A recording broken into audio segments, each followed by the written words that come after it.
대한민국을 대표하는 역술인들이에요. 만약에 뭐 대통령 선거에 나가고 싶다 그러면 둘 중에 한 사람 찾아가죠. 또 뭐 국회의원이 되고 싶다 반드시 찾아가거든요. 그래서 특히 오른쪽에 있는 오재학이라는 분은 자칭 뭐 세계 10대 영매예요. 찾아갔더니 굉장히 당당하게 얘기를 하시더라고요. 저는 93년도에 찾아갔었어요.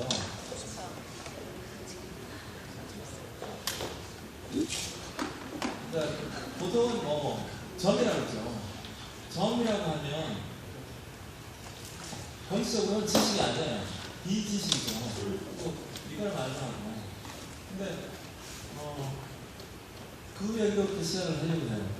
제가 94년도에 찾아갔었어요. 그랬더니 굉장히 과거도 잘 마시고 보통 이제 용한 전자인들은 다 잘 마시죠. 근데 미래에 대해서 얘기를 했어요. 이상형의 이름이 김병민이며 강원도 출신이에요. 그래서 아니 이게 두 가지다. 그건 있을 수가 없다. 막 이렇게 제안을 했죠. 그랬더니 그렇게 된다고. 제가 이 페이스북 깔아놨어요. 이게 무슨 내용이냐면 제가 작년 10월 24일 날 글을 하나 올렸거든요. 그랬는데 김경민이라는 분이 선생님 법무회에 나오는데 그래서 제가 이제 갑자기 근데 방정식을 기억하시나요? 이런 거죠. 그랬더니 누구신가요? 그분은 이렇게 반응을 해줬어요. 그래서 제가 혹시 1993년 히트니 대회갈래 도슨타 하지 않으셨어요? 근데 그분이 어머나 1993년 일인데요. 어떻게 아시나요? 우리가 어디서 만났는지 사연이 시작이 돼요. 제가 그 일이 있고 얼마 있다가 히트니 대회갈래를 보러 왔어요. 그래서 제가 최근에 뉴욕에서 활동하시는 한행길이라는 여기 왔을 때 강연하시죠. 그분 말씀이 그 전시가 뉴욕에서 굉장히 기념비적이라는 거죠. 백인 중심, 백인 남성 중심의 전시 체제가 게이라든가 퀴어 문화 있죠. 게이 레즈비언 문화라든가 또는 여성이라든가 흑인이라든가 이렇게 소수자 중심으로 넘어가는 아주 중요한 전시라고. 패러다임 이동이라는 전시라고. 그 전시를 제가 이상하게 보러 왔어요. 왜 보러 왔는지 모르겠어요. 어쨌든 보러 왔는데, 제가 좀 읽겠습니다. 어떻게 된 사연인지. 그래서 맞군요. 방정식은 서울대 산업공학과 다니면서 탱자 놀던 친구였는데 제가 자주 놀러 갔었죠. 김경미 쌤은 그 옆에 방에 살고 계셨더랬어요. 제가 휴대 비엔날에 구경 가서 질문을 했었죠. 그랬더니 세상에 혹시 강원도가 고향이신가요? 아니요, 저는 경북인데요. 저는 방정식 친구로서 경영고 학생이었는데 웬일로 이제 비엔날에 구경 갔다가 명함을 받고 전화를 한번 드려가지고 제가 질문을 했었죠. 그렇군요. 제가 방정식이라는 분 기억이 나지 않는데 어떤 분이 진지하게 질문을 하시고 해서 어떤 중국 관련 학문과 철학을 많이 공부하시는 분을 같이 찾아낸 적이 있는데 그분이 방정식 씨인지는 모르겠다는 생각이 드네요. 여기 좀 섞여 있어요. 지금 저 방정식이라는 친구가 있는데 그 친구를 조금 중요한 인물은 아니에요. 이 얘기에서 전혀 중요한 어쨌든 방정식은 그야말로 방송한 놈으로서 사진 체계로는 꽃도 십자가도 없는 무덤하고 짜라투스랑 이렇게 나왔는데 달랑 2번밖에 없었어요. 맨날 기타만 쳤었죠. 문간방에서. 그래서 나중에 이과생들이 이제 많이 치는 기사 자격 고시 합격을 해가지고 지금은 어디 가서 잘 살고 있을 텐데. 그래서 이제 그분이, 그럼 그분하고 정말 거리가 멀어요. 혹시 김남수 선생님이 그분이 아니신가요? 그때 그분이라는 건 뭐냐면 중국 관련한 학문하고 철학을 많이 공부한 분이냐고. 저는 아니에요. 근데 저하고 김병미 선생하고 그분을 찾아갔었어요. 중간에 그 영을 모르는 양아치 작가가 수상 작가죠. 피터 TV를 담으로 무엇으로 듣기를 강요하는 자들도 있죠. 라는 전혀 엉뚱한 코멘트를 달아주셨어요. 근데 이걸 좀 이제 정리를 하면 제가 히트 비엔나를 구경 갔었는데 너무 어려웠어요. 그 전시가. 그 전시 중에 이제 몇 가지 기억이 나는데 그 볼륨이 이렇게 두 개가 넣어졌어요. 하나는 호프라고 적혀있고 또 하나는 디스페어라고 적혀있었어요. 그 호프의 O에 구멍이 이렇게 나 있었어요. 네, 볼륨 그 작은 그 구멍처럼 하나가 나 있었고 디스페어의 A에도 구멍이 나 있었어요. 나중에 이제 김경민 선생이 그 도슨들을 돌면서 설명을 할 때 비로소 제가 고개를 끄덕였죠. 뭐냐면 에이즈가 창궐하는 시대에 뉴욕에 살고 있는 흑인들이 희망으로 시작을 해서 절망으로 끝나는 특유의 그 한권 성경이죠. 그 표현한 작품이에요. 그때 그게 처음 듣던 것 같아요. 네, 제가 신뢰했던 거라요. 그래서 그런 뭐 개인 문화에 대한 전혀 없는 상태고, 그리고 그런 문화를 예술로 이렇게 작품으로 표현한다는 것도 굉장히 당혹스러웠어요. 또 뭐가 있었냐면 그 우키요에의 아주 유명한 작품이 있잖아요. 파도가 치는 백도파가 이렇게 치는 호쿠사이 작품이죠. 그 작품이 있어요. 그 작품을 바늘로 이렇게 일일이 구멍을 뚫어가지고 파도를 표현한 게 있어요. 그 구멍이 또 의미하는 게 뭐냐면 이 한군 성교라는 거예요. 그 이상한 놈들이죠. 우교를 구멍을 이렇게 다 뚫어가지고 미세하게. 그런 이제 설명을 쭉 하셨어요. 제가 전시를 혼자 보고 이렇게 나가려고 하다가 도슨트가 이제 들어오는 걸 보고 한 10초 정도 망설이다가 그게 합류를 해서 결국 버려진 일이에요. 그래서 매우 이제 당황하는 가운데 저도 모르게 질문을 이렇게 했어요. 김경민이라는 사람한테. 그 사람이 그 오제학이라는 역술인이 이야기한 김경민이라는 사람은 꿈에도 하지 못했어요. 그리고 어떻게 되냐면 제 친구 강종식이라는 그 친구 하수 집에 놀러 갔었는데 그 집에 그 4세대였거든요. 그 집 그 복도 제일 끝단에 살고 있었어요. 그게 2년이 돼가지고 같이 이제 술을 마시면서 어떤 얘기를 했었어요.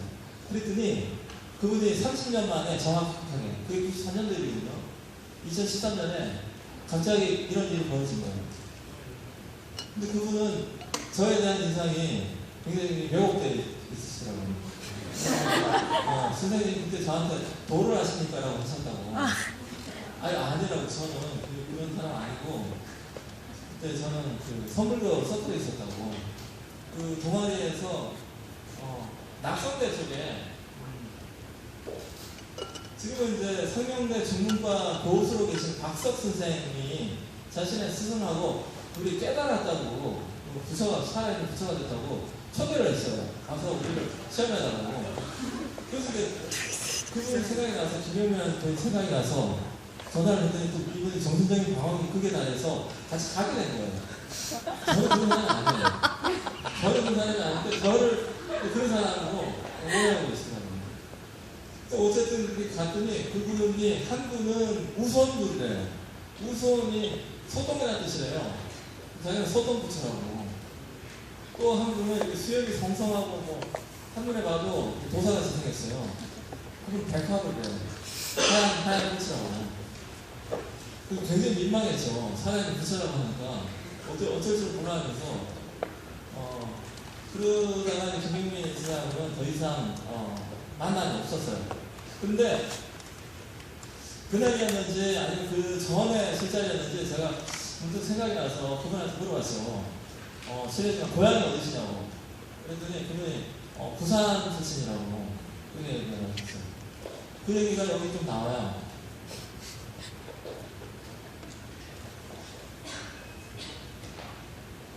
여기 나오거나 아니면 제가 전화를 물어본 것 같아요. 그랬는데 올해 2달 전인가 뉴미디어 아트 포럼에 제가 초청을 받아서 갔어요. 웬고하니 김경미라는 분이 서울대를 중심으로 뉴미디어 아트 연구회 회장으로 계세요. 그리고 뉴욕으로 일찍 이제 유학을 갔다가 백남준 연구 잔뜩 하고 돌아오게 된 거예요. 갑자기 이상한 생각이 드는 거죠. 왜냐하면 아까 백형 선생이 저 소개한 것처럼 제가 2008년도에 느닷없이 백남준 아트센터가 개관할 때 참여하고 그로부터 3년 동안 이렇게 연구를 해왔어요. 김경미라는 분은 독자적으로 자기가 백남준 연구를 이렇게 하면서 뉴미디어한테 진영에 이렇게 있어요. 저는 그냥 무역평론가 활동을 하다가 요즘은 이제 활동 반경을 이렇게 넓히면서 미술에 조금 반영하고 다원예술에도 활동을 하면서 안무 비평이라는 말을 쓰죠. 근데 어쨌든 바탕이 되는 건 백남준이라는 예술세계예요. 조금 더 이제 보여드리기도 할 텐데. 그래서 제가 좀 이상한 생각이 잠이 있으니까 김경미 선생이 자기가 거짓말을 하나 했다라고 그러잖아요. 무슨 거짓말이라고 했더니 자기가 사실은 강원도 강릉 출신이라는 거예요. 그래서 아니 너는 거짓말 왜 하느냐고, 불필요한 거짓말을 왜 했냐고 그랬더니 당시에 김현수 씨를 이렇게 만났을 때 굉장히 종교적인 광기가 있어 보였대요. 저 이렇게 멀리하고 싶어서 자기 부산 출신 말 실 자체는 부산 말이시에요. 원래는 이제 강릉에 살다가 부산을 이주를 했다고. 자기 고향은 강릉이라고. 그래서 둘이 이렇게 갑자기 어느 순간에 소스라치게 놀라게 되는 거예요. 점장의 말이 30년이 지난 지금에 와서 기묘하게 맞아떨어지기 시작했어요. 이걸 도대체 어떻게 생각을 해야 될까? 지나가는 생각을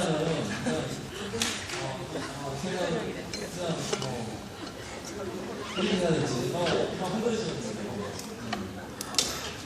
이분 찾아가세요. 주의하실 점이 있어요. 어떤 경우는 100% 맞춰요. 미래에 대해서 100% 맞춰요. 제가 그 증인이에요. 근데 어떤 경우는 0이에요, 0. 완전히 빗나가요. 네, 그거를 각오하시고 한번 찾아가세요. 인상을 갖고 싶으시면. 어쨌든 이게 저한테 일어난 일이에요. 그러면서 제가 약간 운명론자처럼 바뀌었어요. 인권에 대해서 뭔가 생각을 다시 하게 됩니다. 그것도 지식의 영역으로, 또 감각의 영역으로 수용을 해야 되지 않을까. 근데 특별한 분은 안 돼요. 많은 분들이 그런 시도를 해왔고, 저 이전에. 지금도 어떤 분들은 하고 계세요. 근데 그 중에 1950년대 거의 마지막 책 이전에 거의 유고나 다름없는데, 정신 분석학자 칼 구스타프 융이라는 사람이 있어요. 유명한 사람이에요.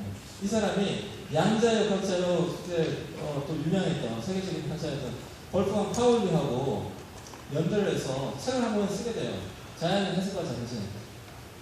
이 책이 아주 기묘한 문제작이에요. 이 책은 한국에서는 전혀 인용을 하지 않아요. 근데 가까운 일본은 있죠. 이 책이 파묻혀서 살아요. 그런데 석학들, 일본 내에서의 석학들, 세계적으로 알려져 있는 석학들도 이 책을 매우 중시하거든요. 구하기 힘들어요. 나중에 제보를 하시든가. 근데 이 책의 내용이 뭐냐면 소위 말해서 동시성이라는 거예요. Synchronicity. 보통 우리가 얘기하는 건 뭐냐면 Synchronized, Synchronization 뭐냐면 동작을 일치시키는 거를 동시성이라고 그러죠.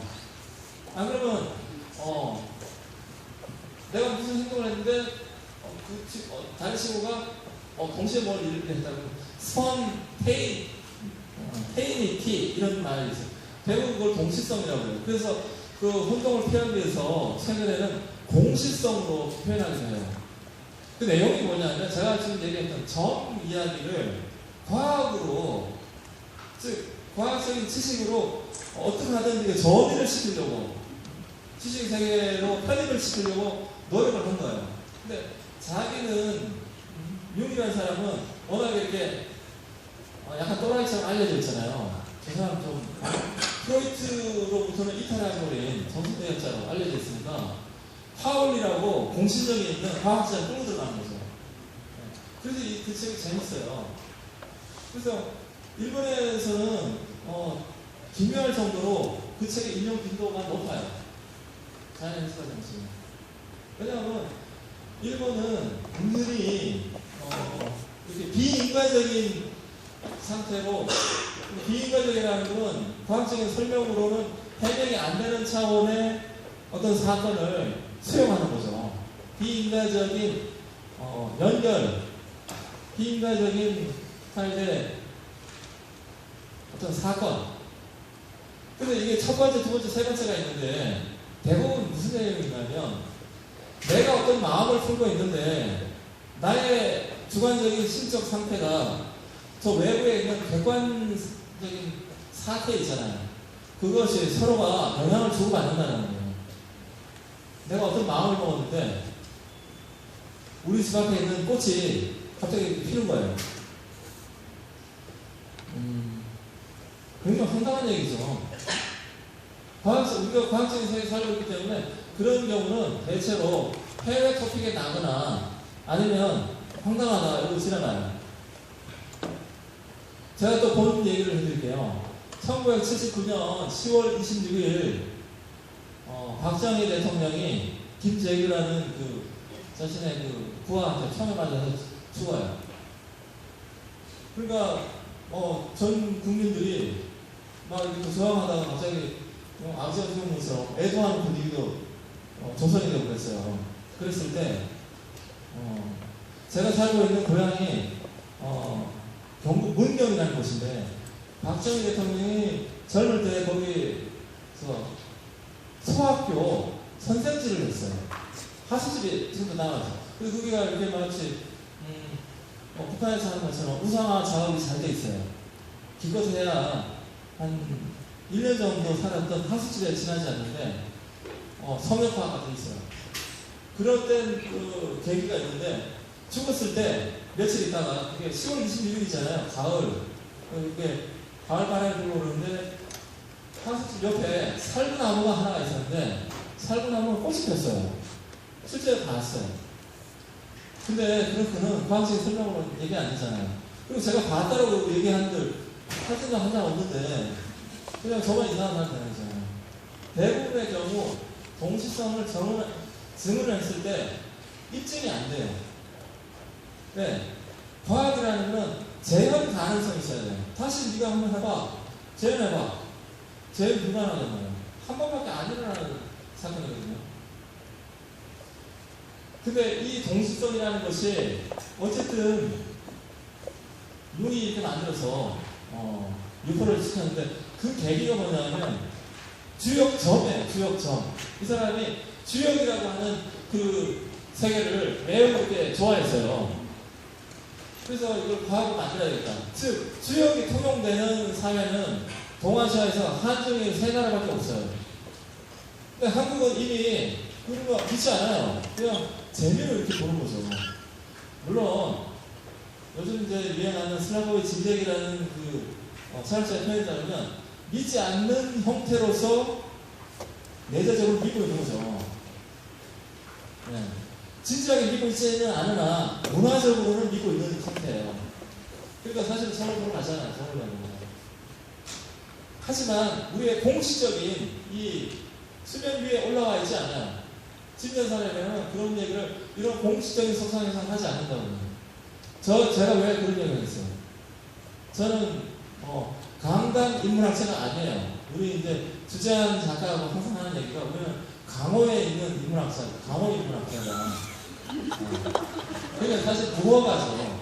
부어가니까 마음 놓고 얘기를 할 수가 있고 또 그것을 수용해주는 것이 예술이라는 아주 간대한 그런 장이 있는 거잖아요. 예술이 이런 부분에 대해서 관심을 가져야 되는 거고 지금. 네. 근데 이 동시성이라는 거는 조금 이따가 이제 어떤 모델을 보여드릴 거예요. 동아시아 사람들이 믿고 있는 이 마음의 구조에서 가장 신층에 해당되는 무의식이 있어요. 그 무의식이 가지고 있는 절대지예요, 절대지. 어제도 잠깐 술을 마시면서 어떤 잠깐한 얘기를 나눈 적이 있어요. 뭐냐면, 꿈을 꾸잖아요. 아침에 이렇게 새벽에 깨어나서 엄마한테 전화 부르죠. 엄마 무슨 일이 없어. 이렇게 전화를 걸어요. 네, 자신의 꿈이 뭔가 얘기를 해준다는 그 예지몽이라는 거죠. 안 그러신 분들도 있어요. 여성 작가들 경우에 일반적으로 이렇게 뭔가 식기가 있다라는 여성의 경우에 그런 일이 필만하죠. 그런 거를 무의식이 가지고 있는 절대지라는 표현을 써요. 무의식이 어떤 세계, 외부 세계하고 상호작용을 하면서 인간적인 키다는 결의가 되지만 직접적으로 뭐가 이렇게 와닿아서 만들어질 거예요. 그런 이미지가. 하여간 이런 이야기를 얘기하게 되면 부담 얘기는 안 할 수 없겠죠. 대부분 부담들 또는 아까 얘기했던 역술인들이 그런 얘기를 하고 있으니까. 그리고 태고의 원시인들은 다 예시를 지니고 있었다. 죽을 고비를 맞이했을 때 그 죽을 고비를 넘기기 위해서 초면적인 어떤 게 나온다 그러죠. 근데 이런 이야기를 하기 위해서 긴 시간 쓰고 있는 건 아니에요. 네, 그래서 30분이 지나가거든요. 작년에 샤머니즘 박물관에서 밤그늘이라는 전시를 했어요. 지금 저기 있는 게 홍어는 아니에요. 홍을 비싸가지고 안 되고 가오리예요. 가오리에 옆을 화살이 이렇게 꿰뚫는 장면이에요. 가오리라고 하는 이 물고기는 사실 0과 1의 형태로 되어 있어요. 컴퓨터의 이진법에 아주 가까운 동물이라는 표현을 쓰거든요. 1은 뭐냐면 바로 지금 보고 있는 넓은 면, 넓게 이렇게 형태가 이렇게 나타나서 그게 1이라고 해요. 근데 얘가 죽을 고비를 맞이하잖아요. 그럼 이렇게 서요. 그러면 수직으로 아니 이렇게 수평으로 하나의 선에 불과해요. 그럼 0이 되는 거죠. 물론 수학적으로 이렇게 두께가 없는 0은 아니에요. 어쨌든 0과 1을 적을 만났을 때 갑자기 이렇게 되고 목을 만나면 미역하게 이렇게 되는 거죠.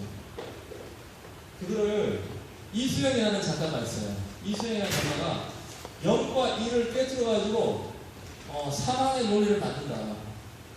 사실 이렇게 활을 써가지고 가오리를 명물시킨다는 건 불가능해요. 불가능해요. 네. 그거를 아트 형태에서 그걸 구현을 해놨어요. 명중시킨다고.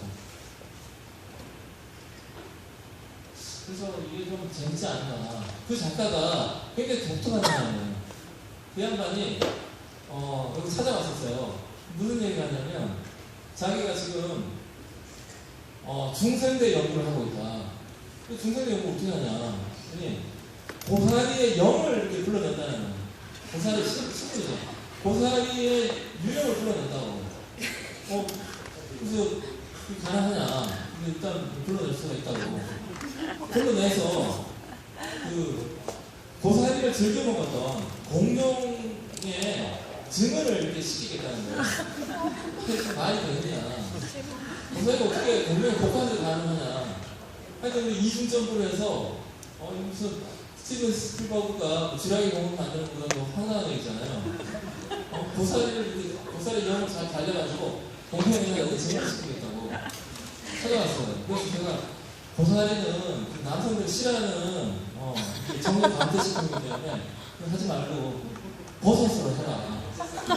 버섯을 그 당시에 안발을 쓰고 버섯이 만주, 몽골, 시베리아의 그 사마들은 기본적으로 그걸 복용을 하고 트랜스 상태에 도전한다. 그랬더니 기어이 고사리를 했어요. 그리고 성공리에 맞았다고 전혀 확인할 필요 없는 그런 소식을 알려줬어요. 근데 제가 이제 드렸던 버섯에 대한 아이디어가 완전히 폐기된 게 아니었어요. 전화가 또 왔어요. 올해 인천 아트 플랫폼에서 그 제안했더니 채택이 됐다는 거예요. 그래서 올해 그 대한민국에 있는 독버섯을 샅샅이 이렇게 뒤지면 가장 전문적인 작업을 한대. 네, 고사리는 고사리고 버섯은 버섯이에요. 그래서 뭐 장마가 이제 끝나잖아요. 장마 끝나면 버섯이 무섭게 이렇게 자라죠. 물론 이제 가을 초입이 돼야지 이제 훨씬 무성하게 자라는데 이 독버섯이라고 하면은 건망을 피해 있잖아요. 그거 먹는다고 누가 이렇게 쇠고랑 차지 않잖아요. 죽으면 그 사람 책임이죠. 안 죽으면 되잖아요. 안 죽으면 되잖아요. 그 존키즈한테 유명한 명언이 있어요. 버섯이라고 하는 것은 파르마콘과도 같다. 파르마콘은 독이자 약인 거예요. 그 경계는 불분명해요. 우리가 알고 있는 식용버섯이라는 것도 어떤 사람이 먹으면 탈이 날 수 있어요. 근데 우리한테 알려져 있는 독버섯을 어떤 사람이 먹고도 그냥 멀쩡해요. 이건 있죠. 이래서의 사건이에요. 버섯을 상대한다는 것은 생사의 고비에서 독이자 약인, 물론 그런 것을 잘 써야만 한다는 전제가 있는데 그걸 상대하는 것이다. 그 존 케이지가 북아메리카에 분뇨학을 처음으로 만들었죠. 버섯학을 처음 만들었잖아요. 우리는 음악을 알고 있는데 어쨌든 이재용 작가가 이런 식의 동시성의 타입으로 뭔가 분위기를 자아내는 전시를 했어요. 그리고 또 디켓에 갔더니 장독 위에다가 색 색깔의 뭐죠? 뭐 고무 다라이도 있고 플라스틱 바가지도 있고 여기다가 빗물을 만든다는 거예요. 장독 위에. 이게 전부 뭐 귀신 만든 것처럼 느껴지더라고요. 되게 이렇게 음음하면서 분위기가 좋았어요. 당연히 뭐 샤머니즘 박물관이니까 그럴 수 있죠. 원래 거기 박물관 이름이 귀신 박물관이었어요. 근데 주변에 거기가 정확히 어딘지 모르겠네요. 부자 동네예요. 부자 동네에 가장 변두리에 있는 박물관인데 동네 사람들이 민원을 많이 넣어가지고 귀신이라는 소리를 못하게 되는 거죠. 귀신 박물관 너무 근사하지 않아요? 그 햇살을 참 좋아했을 텐데 샤머니즘 박물관이라고 된 거예요. 네. 제가 그 방향석 선생 그 강의를 열심히 듣지 못했어요. 근데 한 가지 코멘트 할 게 있어서 넣었어요. 지금 서울대 인류학과의 교수로 초임 교수가 되신 권헌익이라는 세계적인 학자가 한 분 계세요. 이분이 원래는 케임브리지 인류학과의 연구 교수였어요. 그리고 제1회 클리포드 기어치상을 수상했어요. 그게 인류학계의 노벨상이에요. 근데 학살 그 이후라는 책으로 그렇게 되는데 그 다음에 나온 책이 또 하나의 냉전이에요. 보통의 인류학이라고 하는 것은 뭐예요? 뭐 아프리카에 가가지고 뭐 500만 년 전에 뭐 뼈조각을 줍는다든가 아니면 뭐 유라시아를 이렇게 횡단하면서 과거의 문화를 오래된 과거에 대해서 얘기하잖아요. 이분은 말이죠. 현재에 대해서 얘기하는 인류학자예요. 굉장히 독특한 위상이 있는 거죠. 이분이 딱 그 얘기를 하는 거예요. 귀신 얘기를 하는 거죠. 귀신. 한국 얘기를 처음에 했어요. 한국이라는 나라에 대해서. 처음엔 그리스 얘기를 하고 그 다음에 한국 얘기를 하고 그 다음에 베트남 얘기를 하는데요. 조선을 기르는 풍습은 한국 못지않게 베트남에서 아주 강한 전통이 있다고. 그런데 1980년대가 되면 베트남도 개혁 개방 뭐예요? 그 구소련의 고르바초프라는 사람이 페레스트로이카 글라스 노스치 이렇게 개혁 개방 이렇게 부르짖을 때 베트남도 국제사회에 이렇게 나타나게 된 거예요. 그러면서 자연스럽게 이미 폐기되었던 조상에다가 제사를 지내는 그 풍습이 살아나게 된 거예요. 재래가. 이게 풍습이 죽지를 않아요. 바이러스는 약을 먹으면 이게 박멸될 수 있죠. 이 문화적인 바이러스 또는 이 문화적인 어떤 코드 문화적인 독재자는 죽지를 않아요. 단지 잠복해 있는 거죠. 열렬하게 되살아나서 어떻게 되냐면 공적인 영역까지 이렇게 침투하게 되는데 결국은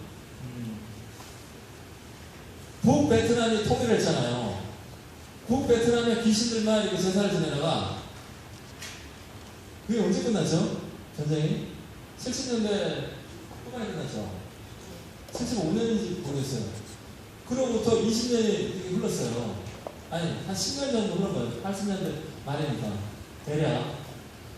그랬는데, 이 사람들의 경우에, 남베트남 사람들의 적국이죠. 자기네들이 다 총을 쏴 죽인 거거든요. 베트콩이면, 공산, 베트남 정규군들이, 베트남 전쟁을 통해가지고 남베트남들 많이 죽였잖아요. 서로 죽였죠. 처음에는 제사를 안 지내다가 남베트남 사람의 귀신도 제사를 지내기 시작한 거예요. 이게 아주 중요한 문제예요. 그리고 권원익 선생이 여기다가 딱 이렇게 바늘을 꽂은 것이 저는 너무 암시적이고 뭔가 시사하는 바가 크다고 생각해요. 그러니까 권원익 선생도 여기 전면적으로 얘기를 하는 거예요. 첫째, 귀신들 사이에서의 화해와 뭔가 공존이 필요해요. 근데 이 책이 나오기 전에 말이죠. 물론 이제 최근에 국립현대미술관 서울관에서 이목상 선생의 분단을 넘어서라고 하는 작품이 대지가 됐어요. 고 문익환 목사가 이 휴전선 철조망을 뛰어넘는 치명적인 점프를 보여주죠. 이거 대단한 장애물 경주거든요. 엄청난 거인이 돼서 이렇게 딱 넘는 거예요. 이거를 이제 소설을 만드신 분이 황석영 작가죠. 선림에 보면 화해가 이제 일어나요. 북한에서 공산주의자들과 기독교 우파 사이의 그 증오와 갈등이라는 것은 지금 우리가 지금 남한에서 겪고 있는 악영향이기도 해요. 우리가 그거 잘 몰라요. 백경 선생님 아마 잘 하실 거예요. 저번 도시락하고 달리 기독교 신학을 하셨어요. 어떻게 생각하실지 잘 모르겠는데. 황석영의 선림에 보면 기독교 목사죠. 목사가 이제 북한에 들어가서 이제 죽을 때가 됐는지 자꾸 귀신이 보이는 거예요. 여러분들 여기 창작센터에서도 억울하게 죽은 사람들이 많아요. 술을 이렇게 드시면 혹시 보실 수도 있어요. 근데 이 소설에는 끊임없이 귀신들이 나타나요. 꿈처럼 나타나기도 하고 꿈하고 비슷한, 보통 우리가 비몽사몽이라고 하죠. 비몽은 꿈이 아닌 거고 사몽이라고 하는 상태, 꿈 비슷한 그 상태에서 이게 나타나는 거예요. 그러면서 이 살아있지만 그 이제 마음을 다 이렇게 내려놓은 자, 이 사람하고 귀신하고 서로 이렇게 대화를 하는 거예요. 소설을 그냥 읽잖아요. 젊은 혈기에 읽으면 재미가 하나도 없어요. 근데 제가 나이를 먹었는지 이 소설을 다시 읽는데 너무 재미있는 거예요. 네, 제가 이제 김경민이라는 분 때문에 인생이 바뀌어가지고 모든 게 이제 이런 식으로 흘러가게 됐어요. 용서하고 회개하고 이런 것도 없다라는 거죠. 거기에는 네 편, 내 편도 없다. 아까 권원익 선생이 베트남에서 관찰하는 그 현상이 지금 남한에서는 일어나지 않아요. 우리는 여전히 전국 논쟁이라는 게 있잖아요. 그렇게 하면 그전에는 빨갱이라고 했던 것들이 지금 전국이라는 또 변주곡으로 계속 출연하고 있어요.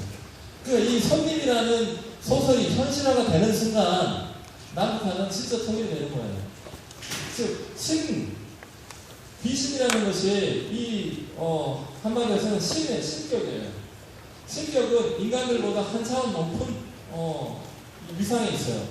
인간들은 화해를 할 수가 없죠.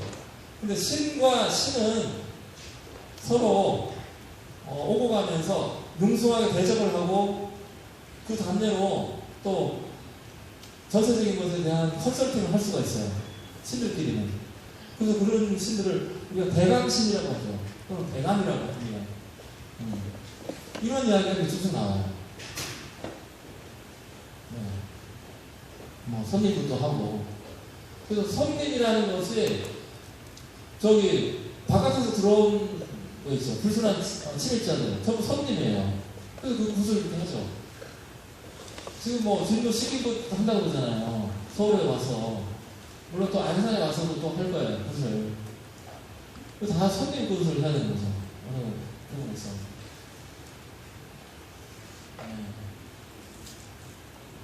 이런 식으로 하다가는 작가들 곁에는 가보지도 못하고 끝나거든요.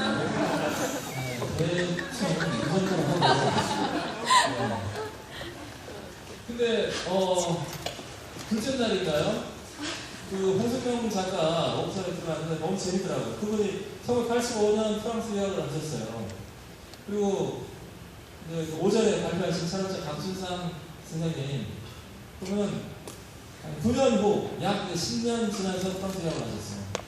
근데 두 분이 기묘하게 다르죠. 다르면서도 매우 이렇게 긍정적인 타입으로 공통점이 있어요. 분명히.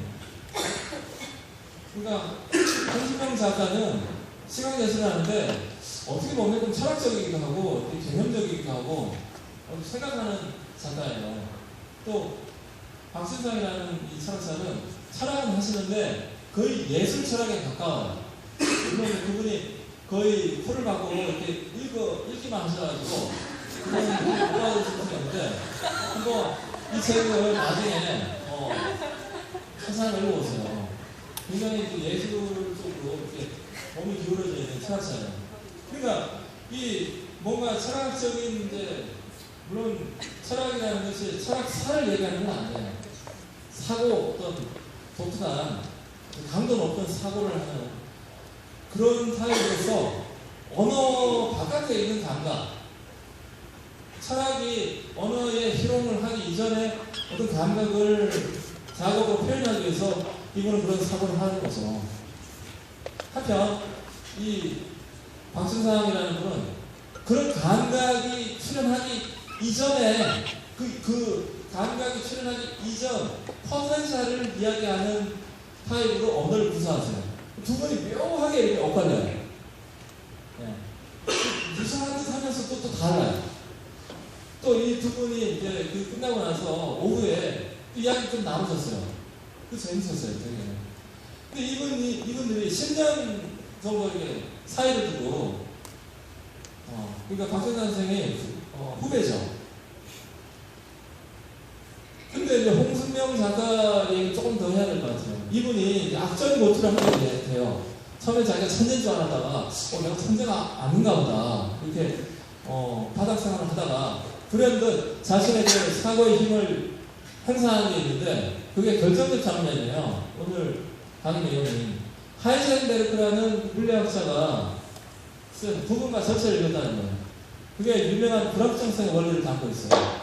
근데 대부분 인터뷰라서 읽기는 쉬운데 읽어도 무슨 말인지 알 수가 없어요. 물리학자이기 때문에. 근데 어쨌든 이분은 그걸 다 퉁쳐가지고 다 뭐 이야기하고 뭐가 있어요. 물리학 우리가 알아낼 필요 없죠. 그냥 부분 안에 전체가 담겨 있다라고 이해를 했다는 거예요.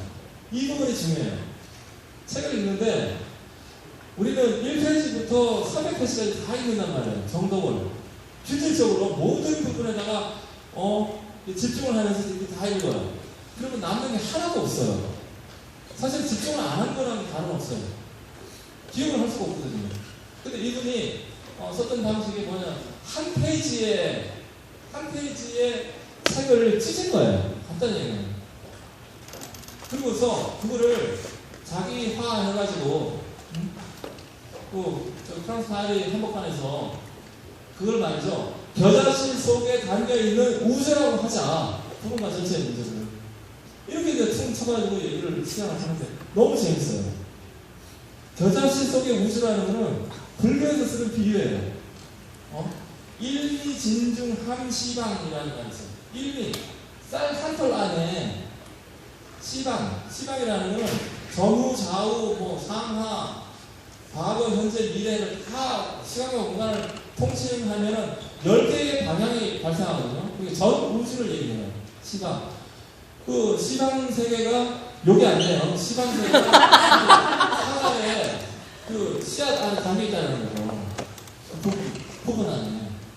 그래서 이분이 지금 이 작업은 아니에요.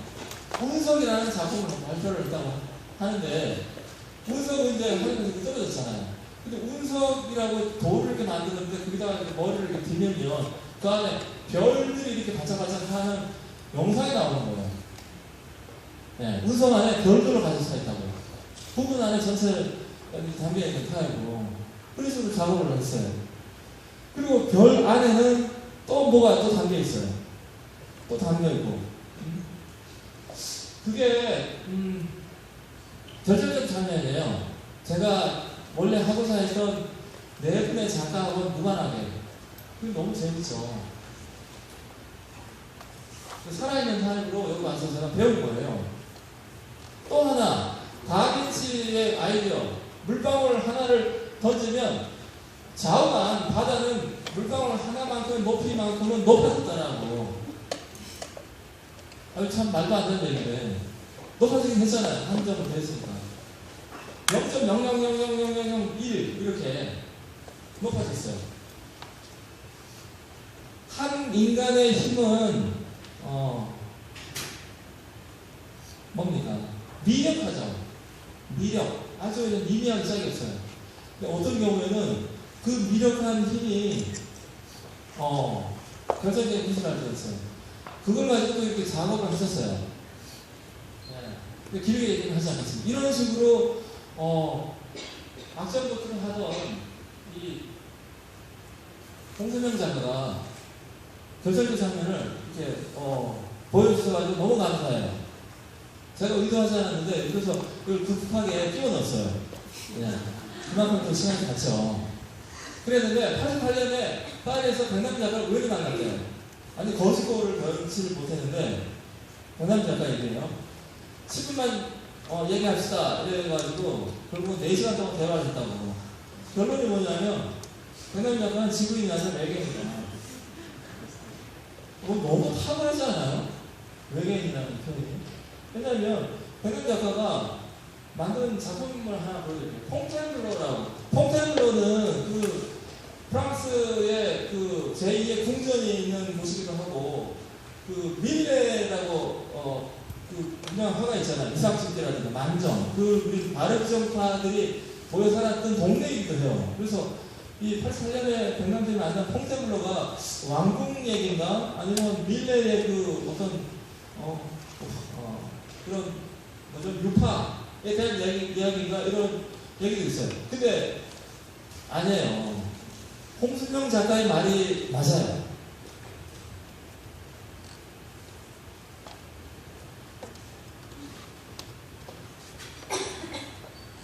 사오이시 소형 모니터 20개가 이런 식으로 이렇게 뱅글뱅글 돌아가요.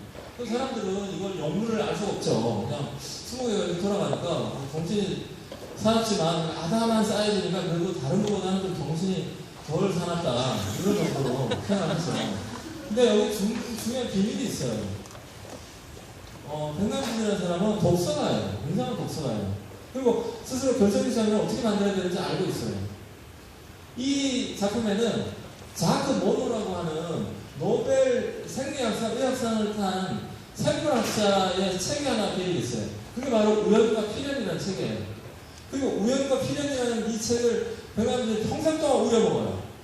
정말 거짓말이 아니라 평생 동안 우려먹어요. 나중에 그 91년도에 철학자 황필호 선생을 만났을 때 우연과 필연 얘기만 해요. 정말 저 인터뷰 내용 내내 그걸 제가 장판을 해서 우연과 필연을 이렇게 뒤져봤어요. 그래서 급하게 책을 찍느라고 조금 일그러졌는데요. 그러면은 가정을 하는 가정.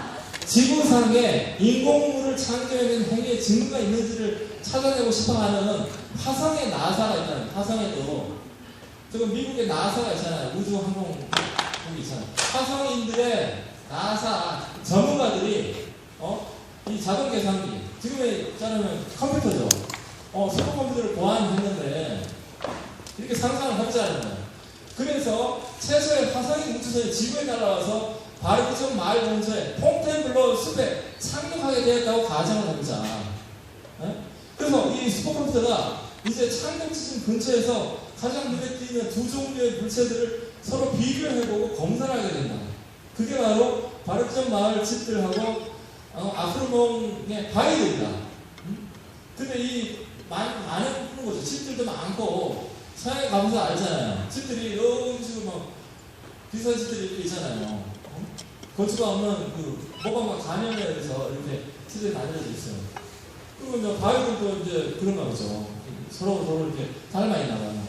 그 필수성과 기하학적 단순성 그리고 반복성의 기준들을 활용한 결과 이 슈퍼컴퓨터가 어렵지 않게 이 바위들은 자연적인 물체들이고 집이라고 하는 이 필수성은 인공물이라고 결론을 짓게 된다. 무슨 얘기냐면 아까 보신 그 짤막한 영상에 보이는 게 화성에 외계인들이 와서 지구를 보고 있는 광경이에요. 간단히 얘기하면 툭 쳐서 얘기하면 물론 저한테 이의를 제기하고 싶겠죠. 근데 시간이 없어요. 다들 조금 있다가 그 시간이 있어요. 어쨌든 백남신이 만든 이 폭탄물한 작품은 외계인의 눈으로 보는 거예요. 그러니까 그 작품 앞에 있는 여러분들은 외계인이 되는 거예요. 관점 이동을 딱 해가지고 지구 바깥에 카메라 삼각대가 놓여져서 지구를 보고 있는 거예요. 그 이제 우주선이 콩템플러에 착륙하는 거죠. 얘기이지. 그러니까 결정적 장면을 만드는 작가들은 스스로 어떤 식으로 그런 아주 쨍하면서 금속성의 그런 센세사이징 개념의 그러니까 센세사이징 어떤 개념의 야금술적인 합성이 일어나는가를 정확하게 알고 있어요. 이게 누구예요? 저녁에 저랑 또 대담을 나누실 주재환 선생님의 작품이에요. 이거는 로만 폴란스키의 그 유명한 피아니스트의 그 마지막 장면에 그 폐허가 된 그 스틸 컷. 근데 여기 지금 폐허가 되어 있는 가운데 UFO가 하나 떠 있어요. 그리고 여기 있는 지구인들이 UFO를 환영하기 위해서 의장대가 나와서 이렇게 빵빠레를 울리고 있는 거죠. 근데 이 작품은 어쨌든 이 외계인의 시선으로 봐야 돼요. 지구가 엉망이라는 거죠. 우리가 인간들이 엉망으로 살아온 걸 부끄럽게 생각하는 그런 관점 이동에 관한 작품이라고 생각해요. 카메라 삼각대를 어디에 두고 계십니까? 네. 결국은 여기가 좀 오긴 왔어요. 한 30분 남았는 것 같은데요. 그냥 제가 읽지는 않겠습니다. 이 책들이 지금 제가 얘기하는 사람, 백남준, 또 작년에 했던 임충섭이라는 작가, 또 지금 이제 전시를 하고 계신 김구림 선생이라든가, 또 어제 발표를 하신 신학철 선생님, 신학철 작가도 굉장히 감동적이었어요. 뭐냐면 정말 절실하게 추구를 하면 무의식이 말을 한다. 그때 얘기하는 무의식이라는 거는 후기 프로젝트 그리고 라칸이 얘기하는 무의식은 언어처럼 구조화되어 있다라고 하는 편층의식이 이렇게 봉합함처럼 찍어내는 타입의 그런 반영적인 게 절대로 아니에요. 그거는 이 편층의식이 상대하고 있는 현실하고는 좀 다른 차원의 독자적으로 활동하는 거예요. 아까 제가 얘기했던 무의식의 절대지가 있다는 거죠. 왜 그분의 그림이 이런 식으로 미켈란젤로처럼 기념비적으로 용기하는가. 그리고 주재환 선생님 편에 따르면 도스토옙스키처럼 간지 발작처럼 이렇게 솟구치는가. 그거는 신강현 선생님이 잘못하신 거예요. 그거에 대해서 얘기를 주셔야죠. 트라우마가 아니라. 트라우마라는 거는 보통 사람의 얘기고 작가는 트라우마를 재현하기 위해서 작업한 게 아니에요. 독특성을 만든다는 건 그걸 넘어선 작업이죠. 거기서부터 이야기가 다시 시작되는 거죠. 네. 우리가 이거 착각하면 안 된다는 거. 그런 부분이 있습니다.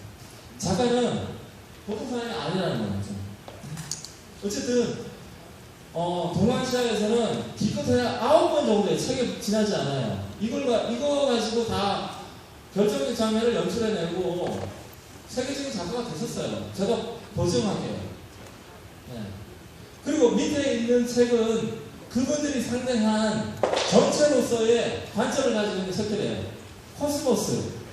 이거 완전 전체에 대한 책이에요. 오리진. 인류의 시작서부터 이렇게 시작되는 정말 엄청난 그 홀리스틱한 모든 것을 포괄할 수 있는 관점을 가지고 있어요. 역사의 연구, 뭐 당연한 거죠. 이런 책들을 읽으면서 작가가 됐다는 사실이에요. 저는 이 사실에 대해서 다시 한번 생각해봐야 되지 않을까. 그리고 지금 우리가 겪고 있는 너무 이렇게 세분화되어 있으면서 전문적이고 인접한 거에 대해서는 저는 전공을 하지 않아서 모릅니다라고 마치 그것이 겸손인 것처럼 이야기하는 풍토에 대해서 딴지를 걸고 싶어요. 박사, 그 박사가 넓은 박사인데 넓게 아는 것이 아니라 이게 우물처럼 이렇게 좁게 알잖아요. 두루두루 이렇게 알지 못하고. 근데 예술가를 지향하는 사람들이라면 지금 우리가 하고 있는 거는 인접해 있는 것을 연결해가는 작업이기 때문에 정말 지금에 와서 이런 타입이 필요한 거죠. 또 공적인 건 뭐냐면 칼 세이건의 코스모스가 부활했다는 사실이에요. 얼마 전에 케이블이 코스모스를 재편집해가지고 이 책이 출간 100년을 물론이고 방송을 했죠. 방송임을 무시할 수 없잖아요. 그러니까 어떤 시대적인 징후이기도 해요. 역사는 반복이 된다. 네. 30년 단위로. 그러니까 여러분들 차례라고 생각해요. 20대 초반. 그러니까 1990년대, 1980년대로 쳤을 때, 대략 30년 정도 흘렀어요. 제가 이제 보여드리려고 하는 것이, 백남의 비디오 아트 세계라는 건데, 영상을 좀 보여줄 시간이 없고, 7월 5일에 KBS에 나와서, 이제 김화영이라는 불문학자가 첫 번째 질문을 했죠. 선생님, 10년이면 강산도 변한다는데, 34년 만에 고국에 돌아오셔서 감회가 어떻습니까? 이렇게 30년이면 원래 도로 마찬가지인 법이요. 이렇게 리듬을 타면서 태극이 되죠. 이렇게 얘기하는 거죠. 근데 너무 무식한 장면이에요. 30년이면 되돌아온다는 거예요. 역사가 반복이 된다고. 물론 한 개인사로서의 반복이 아니라 세대가 교체하면서 반복이 된다는 거예요. 지금 30년 정도 흐르니까 갑자기 세상이 약간 독재 비슷한 권위주의 분위기를 풀리면서 뭔가 오락가락 시작합니다. 이게 지금 민주주의가 맞아? 뭐 이런 질문이 들어서 진짜 뭔가 이렇게 반복되는 듯한 얘기 많이 들죠. 네. 어이없는 자연도 빈발하고. 백남주는 그걸 피드포스라고 아주 간명하게 정리한 바 있어요. 사실은 이제 비디오하는 매체를 통해가지고. 그러면서 자기가 이제 헝가리 음악가 리게트를 만났는데 보통 예술이라는 건 자기의 표현이다. 표현주의적으로 생각한다는 거예요.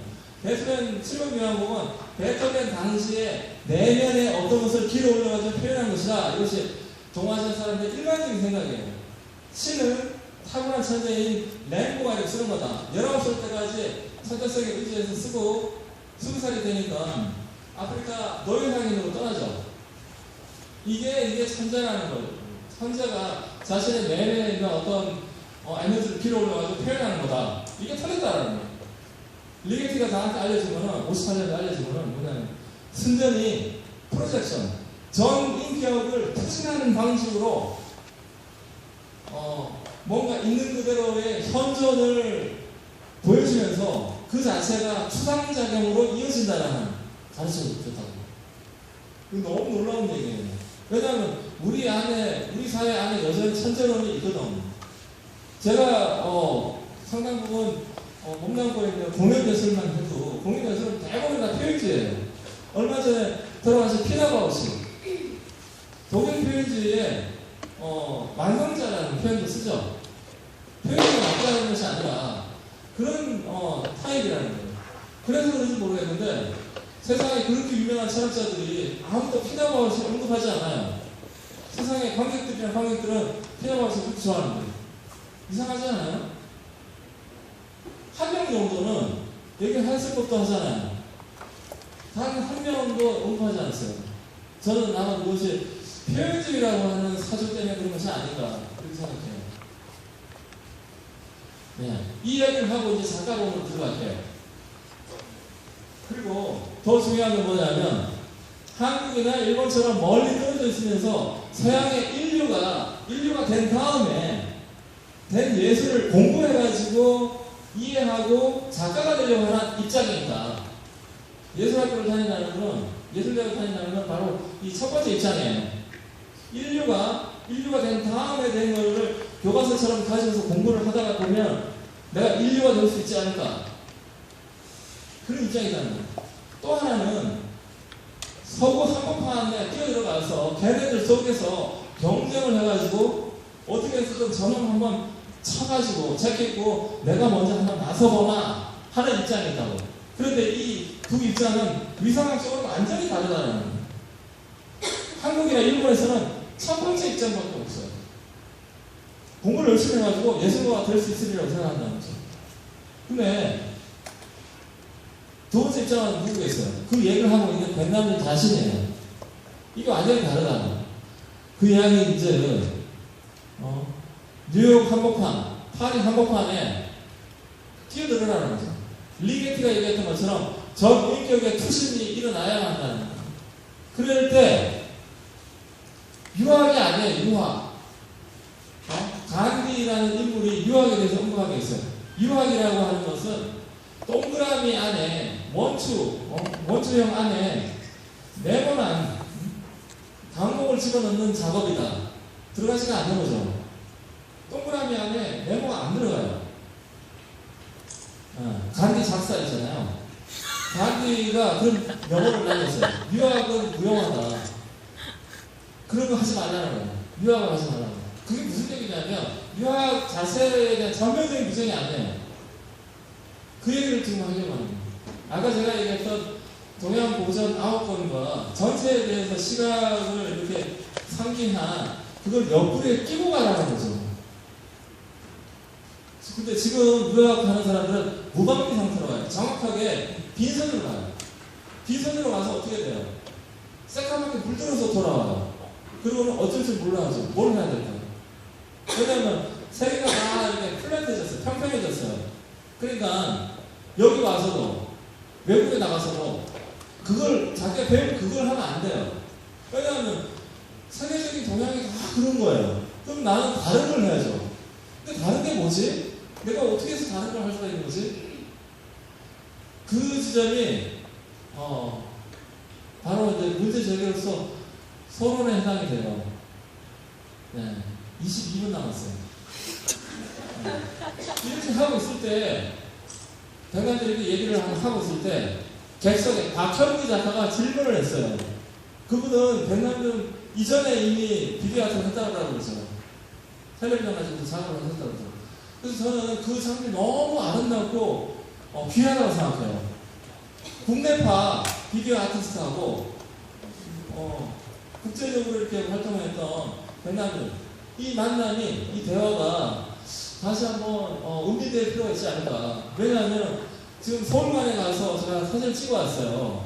박현기 작가가 메모한 스케치북이에요. 어떻게 만들 것인가. 쌓는다, 쌓아 올리다 이렇게 하면서 이렇게 건축적인 의지를 이렇게 보여줘요. 무더기를 이렇게 만든다. 무더기 만들면 성황당이 될 것 같아요. 돌 무더기가 이렇게 에어사이언이. 그래서 편집이 많이 쓰셨어요. 6장이 쓰였는데, 일부 드리기는 그렇고, 돌무더기 이렇게 쌓아놓는 거예요. 여기서 이용한 같은 뉘앙스를 맡으시면 안 돼요. 비슷하게 보이시지만, 이분은 굉장히 독자적으로 스스로 악정부터 하면서 뭔가 개념을 도출하는 거예요. 근데 이 독자성에 대해서, 우리가 생각하는 그 힘이 약하죠. 그걸 이렇게 감상하는 힘이 약한 거죠. 물론 이제 텔레비전 같은 건 하지만, 네.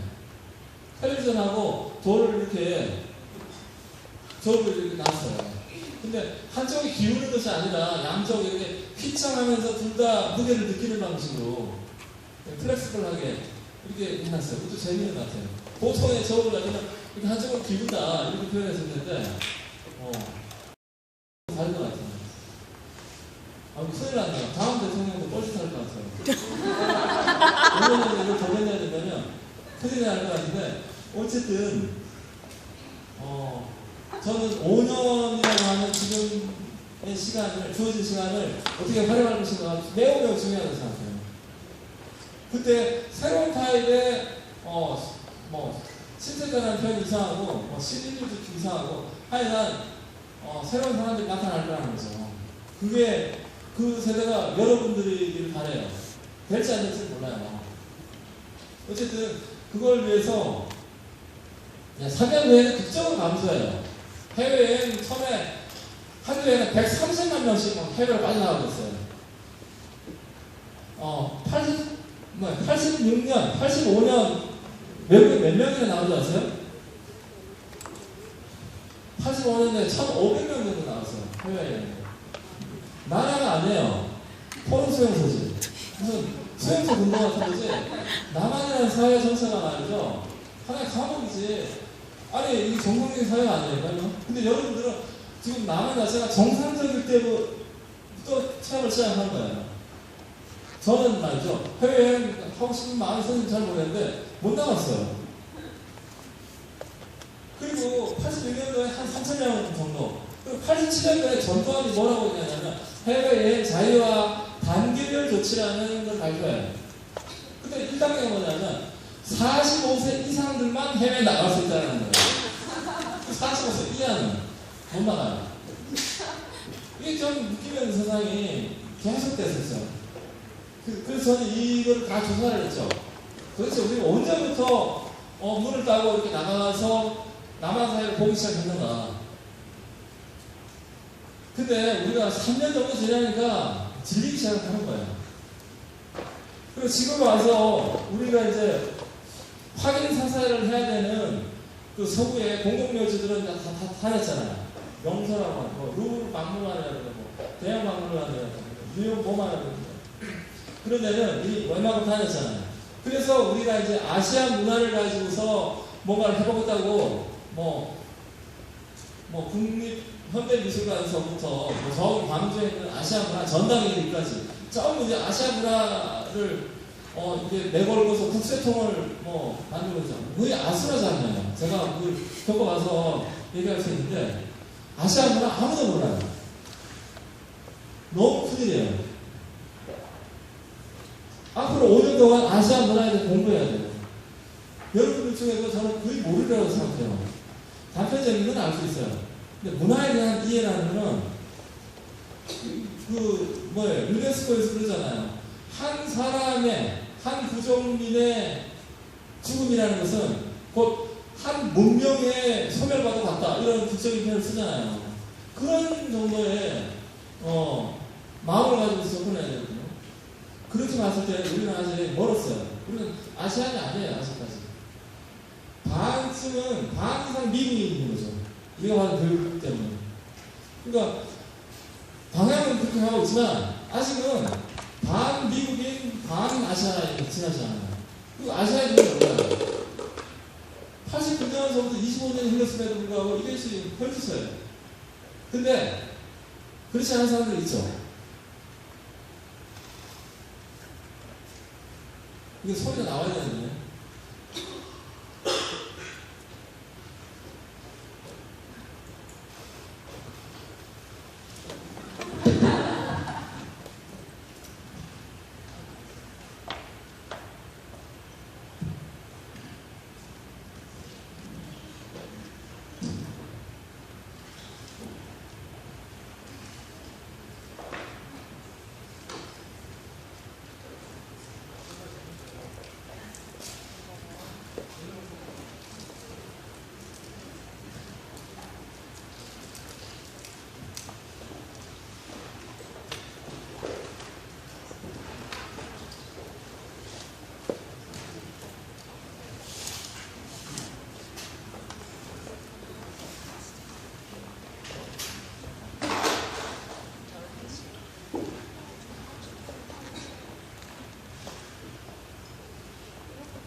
이분이 그 재벌 회사 중에 현실과 바로 멤버십을 했는데 이름 때문에 검색이 안 되시는 분이에요.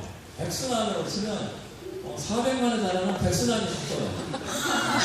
정말 대리 다니는 그 작가님. 근데 저는 이 작가 너무 좋아요. 고구려 벽화에다가 이렇게 색상이라든가 DNA 기억을 살짝 갖다 가지고 줬어요. 그것이 성경으로 약동하고 있는 세계라는 걸 보여주기 위해서 그 기억을 살짝 갖다 놨거든요. 그분은 진짜 스스로 결정적인 장면을 만드셨어요. 작품으로 만드셨어요.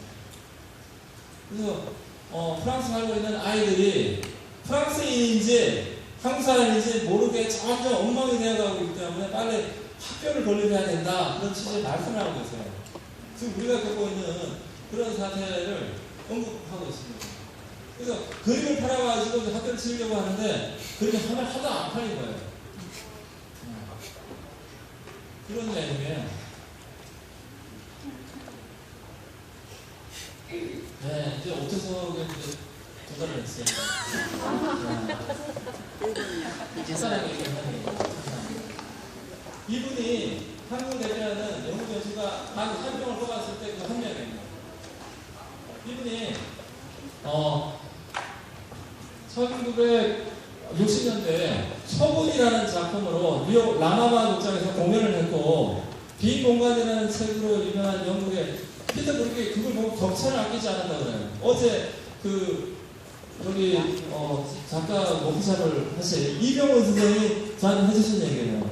그리고 처분이라는 대본도 저한테 건네주셨는데 처분이 뭐냐면 찍었을 때 이렇게 야외에다가 이렇게 넣고서 1년 동안 살을 썩히는 거예요.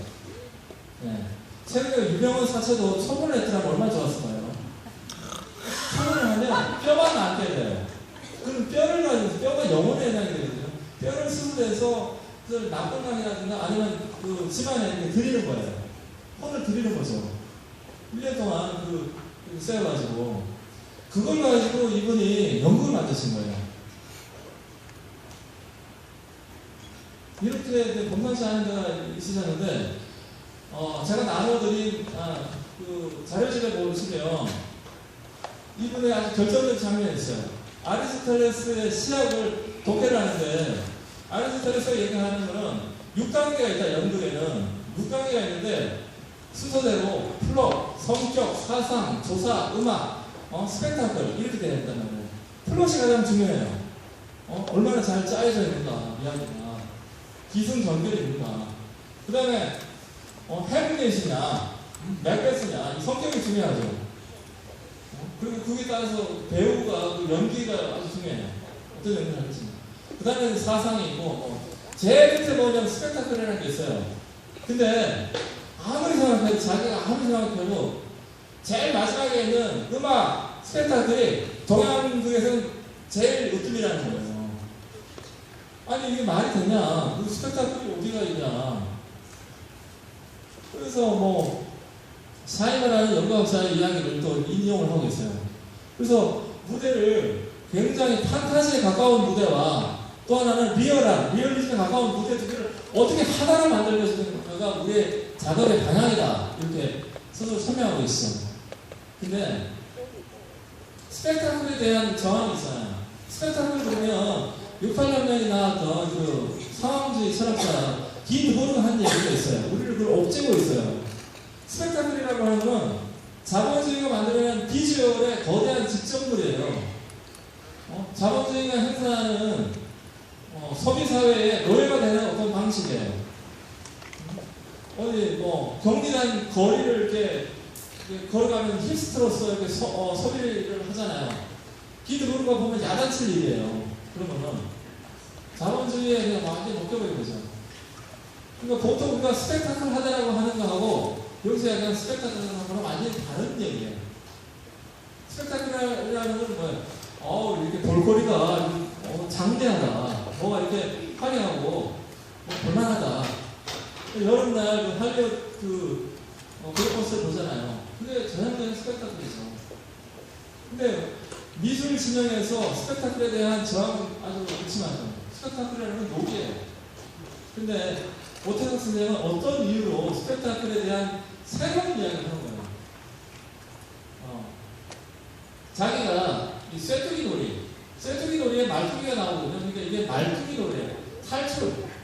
탈출해서 처음에 이제 말뚝이를 수연하는 광대가 나타나서 관점을 향해서 뭐라고 이렇게 막 얘기를 하는 거예요. 수작질 이렇게 막 붙이는 거예요. 근데 대개가 이 청년층의 관객은 자신도 그랬지만 그 당시에는 절반 이상 이 말을 못 알아들어요. 뭐라고 파설을 이렇게 하잖아요. 대부분 못 알아들어요. 그러니까 우리는 어때요? 가사 전달이 안 돼. 그러면은 평행식 하죠. 그렇지만 전체로 봤을 때 매우 흥겨운 거예요. 흥겹다. 이게 바로 동양의 스펙타클이에요. 무슨 말인지 모르시겠죠? 볼거리, 시각적인 타입으로 벽화를 거대하게 여기에 프로젝션을 쏘는 그런 게 스펙타클이 아니라 한 배우 또는 여러 명의 광대들이 나타나서 관객들하고 이야기를 하면서 서로 몸을 만들고 이미 연극이 시작되기 이전에 서로 마음과 마음이 소통되는 정경을 연출하는 것, 그것이 곧 스펙타클이에요. 마당놀이잖아요. 선진채 감독 연출이 하는 마당놀이 같은 거 보세요. 그러면 유문식이라든가 익숙한 희극 배우들이 나타나서 관객들한테 이게 농지거리를 한다고 희롱질을 막 해요.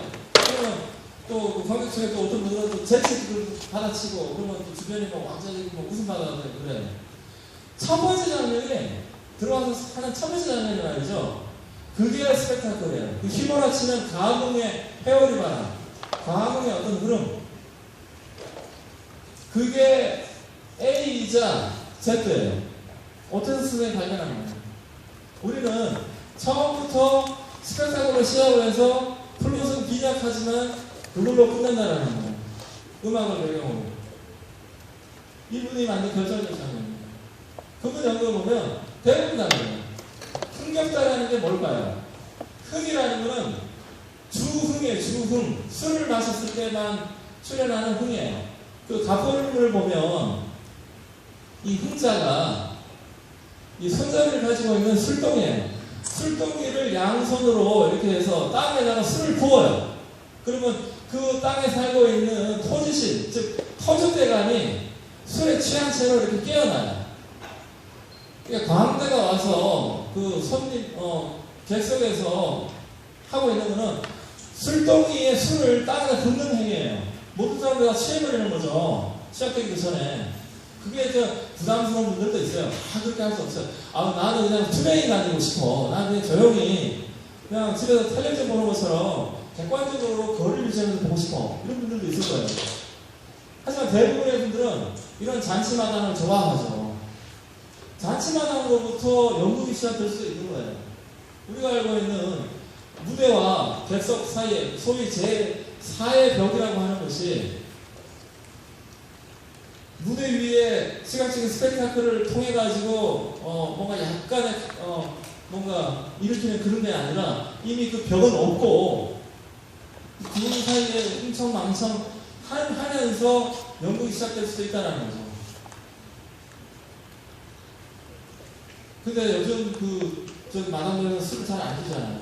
요즘에 극장에서 대부분 공연하니까 매우 잘못된 거죠. 신인 합일에 빠져가지고 도치 상태에 빠져나가는 것은 신과 인간이 하나가 되어서 춤을 추기 때문에 아까 얘기했던 그 동시성의 그런 신통력이 얼마든지 발휘가 될 수 있다는 것이 한국의 샤머니즘의 입장이에요. 즉, 그 사람들이 서로 스펙타클화 된다는 것은 말을 통해서, 노래를 통해서, 음악을 통해서, 춤을 통해서 신이 되는 게임을 하는 거예요. 신이 되는 스스로 몸이 이렇게 경직되어 있는 것이 아니라 이렇게 놀게 된다는 거죠. 그래서 이제 공연이 다 끝나면 어떻게 돼요? 무대에 사람들이 다 쏟아져 들어와서 같이 또 놀죠. 뒤풀이하죠. 공연이 안 좋아도 그런 짓을 해요. 그래서 평론가로서는 매우 난감해요. 작품이 완전히 나빴거든요. 근데 사람들이 몸도 잘 노는 거예요. 그거 어떻게 해? 뭐 평을 좋게 쓸 수는 없죠. 근데 그것이 A이자 Z라는 것은 엄연한 사실이에요. 그것을 스펙타클이라고 명명한 거는 오태석 선생이에요. 이윤택이라고 하는 걸출한 연출가도 있고 손지sek이라고 하는 분도 있어요. 하지만 그분들은 이런 개념적인 방식을 찾아가지 않았어요. 저는 기획 노무에 대해서 이런 식으로 코멘트를 하는 게 안티테제를 날리게 이분한테 또 한국 연극한테 어떤 거대한 진로의 변화가 아닌가 싶어요. 주찬 선생이 그리신 오늘 밤 춤을 춰요. 더 춤을 춰야죠. 이게 뭐예요? 힘들잖아요. 열심히 춤을 안 추시는 결국 이분이 결론적으로 뭐냐면 프랑스의 그 몰리에르라고 스카팽의 간계라는 게 연극, 구체적으로는 그 연극인데 이걸 내가 꼭두각시 노름으로 가져온다 또는 덧배기 탈출으로 가져온다 라고 한 이상 아리스토텔레스의 그 기준을 거꾸로 세우면 된다. 즉 융요소를 거꾸로 하겠다. 그래서 스펙타클, 동양식의 스펙타클로 몰리에르 연극을 하겠다라는 것이 이분의 입장이 되어야 되는 거예요. 그래서 셰익스피어의 타임페스트라든가 로미오와 줄리엣에서 탈바가지를 뒤집어 쓰고 연극을 하시거든요. 그게 여기서 나온 거예요. 사람들은 그 부분을 잘 몰라요. 그게 1978년도에 나온 훅이 울릴 때라는 이 산문지가 담겨 있어요. 훅이 울릴 때. 근데 감동이죠. 지적인 감동이에요. 스스로가 서구에 대해서 독해를 한 다음 서구를 어떻게 대항을 해서 그들에게 안티테제를 내놓을 것인가를 서로 이렇게 기하심적인 교감의 방식으로서 연구를 벗어나지 않으면서 그를 제출한단 말이에요. 이게 아무나 할 수 있는 건 아니에요, 분명히. 근데 작가라면 이런 방식을 선택해야 되는 거죠. 작가라면. 그리고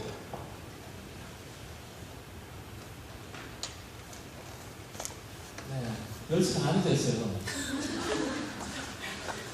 몰리에르 연극 세투기 도리, 말투기 도리를 한 것처럼 셰익스피어를 가연극, 탈춤, 굿판으로 다 바꿔버렸어요.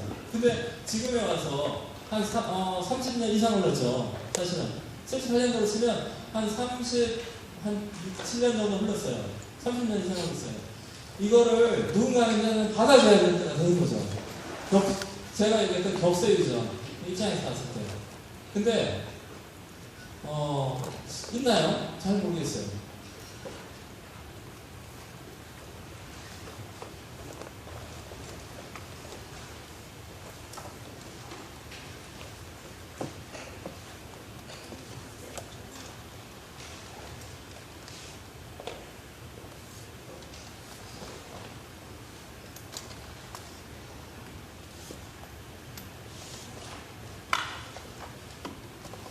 소리 안 나와.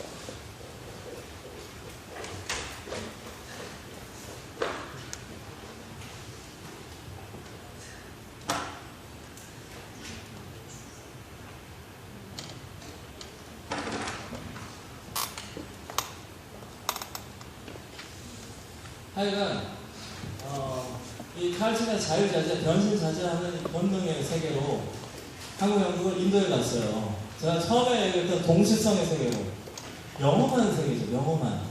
그러니까 이 간을 쓴다는 건 뭐냐면 신인 합일이에요. 신이자 인간인 이 두 존재자의 상태가 중첩이 되어 있는 상태예요. 그래서 이 연극 템페스트가 어디예요? 에딘버러 페스티벌에 가서 굉장히 호평을 하고 있죠. 국제적으로 호평 많이 하시고 있는데 처음 이 기본적인 개념이 확산되는 지전에 대해서 생각을 위해서 이렇게 있어요.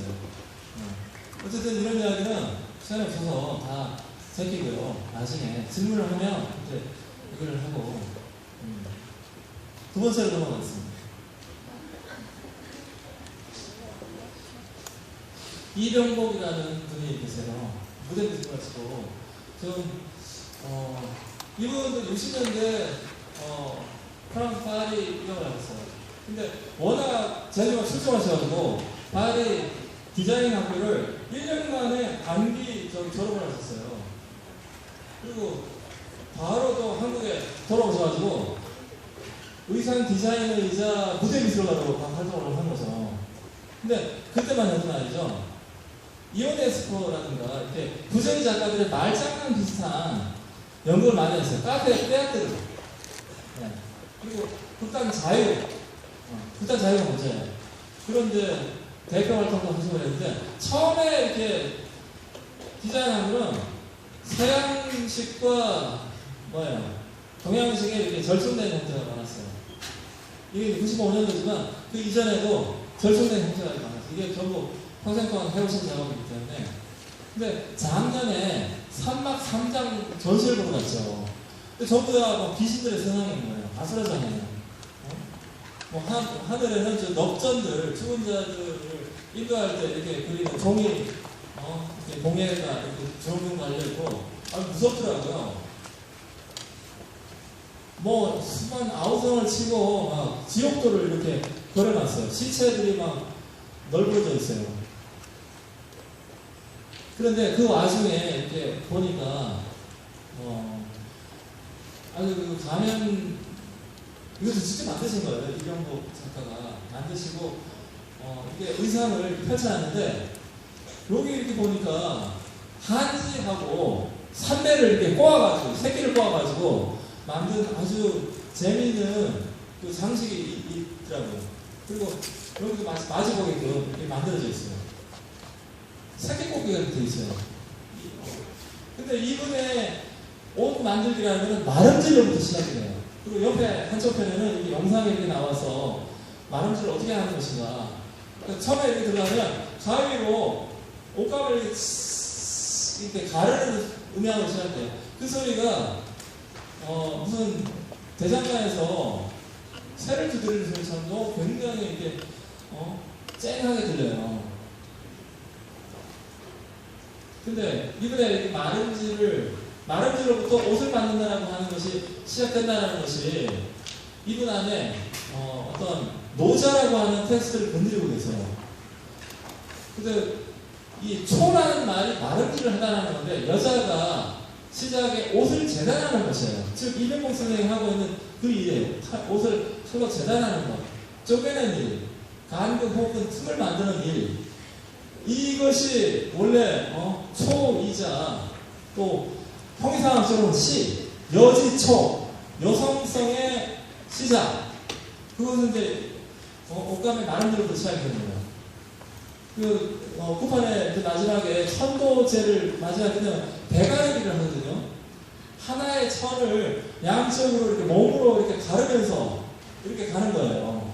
이건 남성성은 아니에요. 분명히 여성성의 어떤 부분이에요. 즉 생명을 낳는 것이자 생명을 다시 걷어들이는 작업이죠. 그 여성성 안에서만 가능한 형태인데 이 배가르기가 이분의 이제 옷 만드는 여기 깃들여져 있는 거예요. 마름질을 통해 가지고 그러면서 새끼 꼬기가 동시에 일어나고 있어요. 근데 이 마름질을 하나를 둘로 만드는 작업과 새끼 꼬기가 둘을 하나로 만드는 작업이 다른 것이 아니에요. 그래서 하나예요. 둘이 하나가 되고 하나가 둘이 된다고 하는 것은 방향이 반대도 아니고 정확하게 하나라는 사실이죠. 노자라는 텍스트에서. 그것이 생명적인 형태로 봤을 때는 어미모자에 해당이 돼요. 이 어미모자의 각골을 보면 젖가슴이 이렇게 가슴팍에 이렇게 두 개가 있으면서도 가슴은 하나잖아요. 그래서 서로 대립되지 않는 이중성의 나눔과 그 사이의 간격, 그리고 그 가슴볼이 있잖아요. 가슴볼. 어머니 가슴볼이 있잖아요. 제가 웃기려고 하는 얘기 아니에요. 어머니 가슴볼이 있는데 그 틈이라고 하는 것이 그 행간에 이미 두 젖가슴을 통해 가지고 봉합, 통, 수축을 내포하고 있어요. 그 틈이 대가력이라고 하는 그 사이 공간을 통해 가지고 전제하고 있다는 거죠. 그러니까 사실은 주거자이기 때문에 대가력이가 툭 이렇게 하면서 둘로 분리되면서 끝나는 거예요. 살아있는 사람이라면 어떻게 되겠어요? 한도 끝도 없이 계속 가는 거죠. 배를 가면서. 우리의 삶이에요. 배를 가고 있는 거죠. 그 작업을 이게 보여주고 있는데 그 이야기가 데리가라고 하는 프랑스의 중요한 철학자가 했던 대리 보충이라는 개념하고 매우 유사하다는 거죠. 대리 보충이라는 게 뭘까요? 대리 보충이라는 거는 무당이 몽주 대감을 이렇게 내가 모신단 말이야. 그랬을 때 바깥에 있는 그 대감신이 내 안에 들어오게 돼요. 그래서 내 안에 들어와서 주인 행세를 한단 말이에요. 근데 내 안에 있는 나의 자아가 대감신하고 새끼를 뽑으면서 둘이자 하나의 관계를 형성해요. 그 무당이 가지고 있는 묘한 존재자의 상태가 있어요. 우리는 그냥 툭 쳐가지고 저 사람이 빙의가 되었다. 저 사람이 무아지경에 빠졌다. 또는 저 사람 트랜스의 상태에 있다. 이렇게 얘기를 한단 말이에요. 근데 그 존재자의 상태라는 것은 우리를 겪어보지 않았기 때문에 얘기를 할 수가 없어요. 박찬경 작가가 만든 만신이라는 영화에서 제가 가장 주목한 게 바로 그 시잖아요. 몽주대감 상태. 근데 아쉽게도 그 영화에서 그 부분에 그런 존재자의 상태가 어떤 방향으로 있는가를 명확하게 얘기를 하지 못했어요. 시각적으로는 이렇게 좀 보여줬어요. 그 김금하 젊은 그 만신이 그 밤이라고 하는 공간에 수많은 신들이 이렇게 도열해 있는 그걸 이렇게 트래킹 샷으로 이렇게 좀 보여준 게 있어요. 그것도 좀 사실 감지적이긴 해요. 그런 표현을 택한 것도. 근데 이건 말이죠. 신체 안에서의 어떤 노동이에요. 신체 내부에서의 감각이에요. 이거를 지식의 파이브로 누군가 얘기를 해줬으면 좋겠어요. 여러분들 중에 누가 신내림 내려가지고 이렇게 할 수도 있어요. 갑자기. 한국만큼 이렇게 무당이 득세하고 이렇게 활성화된 나라가 없잖아요. 이것이 젓가락을 가지고서 이렇게 하는 것도 대리 보충이에요. 뱀이 자기 꼬리를 물고 이렇게 돌아가는 우로보로스의 순환 궤도이죠. 지구본의 천을 조직하는 시실과 날씨를 이렇게 가는 것. 이게 전부 다 대리가 얘기한 대리 보충 개념으로 해명이 가능해요. 물론 더 어렵게 설명할 수도 있겠죠. 보통의 경우에 이 대리 보충을 차이라고 하죠. 차이를 낳으면서 지연시키는 어떤 작업이에요. 어쨌든 간단히 그림을 그리면 왕후장명이 나오는 전혀 다른 나이대, 전혀 다른 세대의 두 남녀가 대담 위에서 대담을 휘청거리면서 이들이 결투하는 것인지 사람 노릇을 하는 것인지 알 수 없는 뭔가 흥청한 그걸 이렇게 율동을 보여주잖아요. 이 장면이 빨리 지나갔으면 싶은 사람들도 있죠. 왜냐하면 왜 쓸데없이 이런 짓을 하는가. 근데 이 자체로서 이것이 스펙타클인 거죠. 아까 어떤 선생님 오늘 불린 너무나 감흥적이잖아요. 근데 이건 뭐예요? 땅에다가 발을 딛고서 싸우는 게 아니에요. 소위 수상전이에요. 나무 위에서 싸우는 거예요. 어디에도 거처가 없어요. 절대적인 근원이라든가 절대적인 거처가 없는 상태에서 서로가 서로를 만들어주는 새끼고기를 하고 있는 거죠. 네. 무슨 뜻인지 아시겠죠? 그래서 이제 이 그림을 갖다가 놨는데 이병옥 선생의 세계가 이런 세계라는 거예요. 옷을 만든다라고 하는 세계. 배우들한테 옷을 입힌다라고 하는 이렇게 새끼를 꼬는 고대에 도키와 여화가 이렇게 새끼를 꼬면서 생명을 잉태해 왔잖아요. 만물을 창조하면서 그것이 우리 DNA 안에서 이중 나선으로 생명을 잉태하는 작업이 이것은 생물학이라는 과학의 차원이고 여기는 전체를 아우르는 신화적인 차원이죠. 이것이 지식이에요. 얘는 비지식이에요. 하지만 이들 사이에서도 회통이 일어날 수가 있다는 것이 하나의 주장이 될 수 있는 거죠. 이것이 얘는 우리가 거기를 끄덕이면서 이게 보고 얘는 그냥 지나가잖아요. 둘 나누는 거 보니까 참 희한하잖아요. 대리보충, 데리다의 대리보충이라고 하는 그런 이제 외부에서 오는 지식이지만 어쨌든 여기에 작용하고 있어요. 네. 설명이 길어서 여기까지 이제 이렇게 하고 노자 도덕형 얘기도 좀 구현해야 되는데 생각하겠습니다. 김민기 한 10분 정도 남겨서 질문을 받도록 하겠습니다. 그래서 김민기라는 이분 이야기를 조금 하고 그래도 끝내야 되잖아요. 궁금해서 어떻게 하겠어요? 이분이 남긴 아침이슬이라는 유명한 곡이 있는데 저는 그거보다도 친구라는 노래가 아주 절창인 것 같아요. 검푸른 바닷가에 비가 내리면 어디가 하늘이고 어디가 물이요. 그 깊은 바다 속에 고요히 잠기면 무엇이 산 것이고 무엇이 죽었어. 눈앞에 떠오르는 친구의 모습, 흩날리는 꽃잎 위에 어른거리요. 저 멀리 들리는 친구의 음성, 달리는 기차 바퀴가 대답하라. 너무 훌륭한 시인 것 같아요, 한편에. 그러면서도 감각적인 지식이기도 해요. 지금 좀 태풍이 올라오고 있기 때문에 여러분들이 점심을 먹고 바닷가에 한번 꼭 나가세요. 여기만 너무 머무는 경향이 있는 것 같아요. 바닷가에 가시면 밀고 올 때 저기 수평선을 응시하게 돼요. 그러면 진짜 어디가 하늘이고 어디가 물인지 알 수가 없어요. 그리고 뭐가 시각적인 것이고 뭐가 가식인 것이고 뭐가 비가식, 즉 내가 꾸며낸 거, 내가 상상해낸 것이 분간이 안 가요. 비식별력이에요. 식별할 수가 없어요. 그 부분을 응시한다는 것이 우리가 가지고 있는, 그러니까 뭐예요? 이런 원근법적인 소실점을 가지고 있는, 어제 이제 어떤 선생님이 얘기하신 그런 서양의 시각세계하고는 전혀 다른 차원이 열린다는 거죠.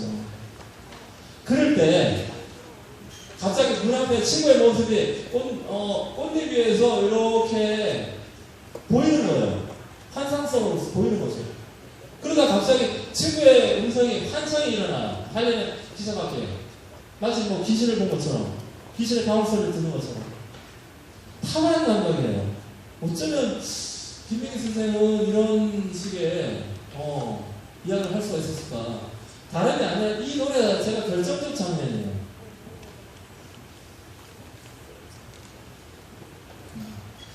시간이 없어요. 그래서 여기 영상이 하나 있는데 생략하고. 그리고 이분이 전체 자신을 통과해서 2004년인가에 한 얘기가 있어요. 내가 해온 것은 노래 극이나 뮤지컬이 있나, 우리 식의 낱말을 쓴다면 아마 가장 포괄적인 것이 굿일 것 같아요. 굿. 가장 포괄적이고 여러 가지 복합적으로 담길 수 있는 것. 굿에 비하면 노래극이나 뮤지컬이라는 건 매우 협소하죠. 다만 인재 분야와 제휴하고 있는 모습으로서의 뮤지컬이 그래도 좀 종합적이지 않은가, 이런 의미를 받아들이고 있다는 거예요. 그래서 이분의 이 범상치 않은 감각 그 밑에는 놀랍게도 샤머니즘이 깃들어 있어요. 꿈에도 생각하지 못했어요. 아까 그 영상을 보시면 구글에 가셔가지고 KBS 인물 현대에서 김민기를 쳐보세요. 그러면 중국의 이 사이트가 고스란히 떠요. 한국에는 다 삭제되어 버렸어요.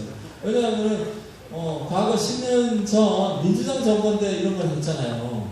그래서 유튜브에 이런 게 없어요. 하나도. 저작권 문제일 수도 있고요. 이 감각이 뭘까요? 김기영 감독의 영화 이혼을 보면 두 구두닦이가 그 얘기를 해요. 이렇게 손님이 없다가 굶어 죽겠다. 너 우리 섬에 가서 살아라. 거기 가면 해녀들이 남자들을 일생 매게 살려. 그래서 옆에 있는 미치겠어. 너무 좋아. 이렇게 얘기해요. 바다는 요술장이다. 눈을 가늘게 뜨면 수평선이 한결 가깝게 다가오고 다시 눈을 벌써 뜨면 수평선이 궁시 이렇게 보여진다. 근데 그 수평선에 때때로 비록 거품 같은 구름이 이렇게 치솟곤 한다. 김기영 감독이 남긴 게 아니라 이제 삽입한 건데 제가 그걸 또 오래 봤죠. 이런 얘기가 없었구나. 작년 재작년이니까 임충섭 작가 회고 전에 가창관 눈을 감는 버릇이라는 그 메모장을 봤어요. 사람은 눈을 감는다. 그것이 관습이다. 그리고 생각에 잠겨. 그것은 미술 작업에서 비공간 만들기와 같은 버릇이다. 눈을 완전히 감는 게 아니에요. 눈을 한 4분의 3 정도 이렇게 가늘게 뜨는 거죠. 이분들 사이를 관통하고 있는 뭔가 일관성이 있지 않아요? 이 감각이 사실 동아시아에서는 정식화되어 있는 감각이에요. 흐리게 보기. 멀리 볼 때는 흐리게 보이기 때문에 눈을 이렇게 뜨고 본단 말이에요. 이거 역시 갑볼문의 전망할 때 망자를 보면 먼 곳을 바라보면 사람의 모습을 이렇게 그린 그림이 있어요. 전망한다라고 하는 거예요. 그러니까 영어로는 비전에 해당이 되죠. 이거는 틀림없이 아까 지평선이나 수평선, 호라이즌을 응시할 때 나타나는 감각이에요. 네, 지금 뭐 다 그런 식이에요. 저쪽 한없이 먼 곳에서 물구름이 보이고 있다. 이 바라보는 초점을 흐리게 한 시선의 끝에서 사물은 본질적인 한계를 넘어선다.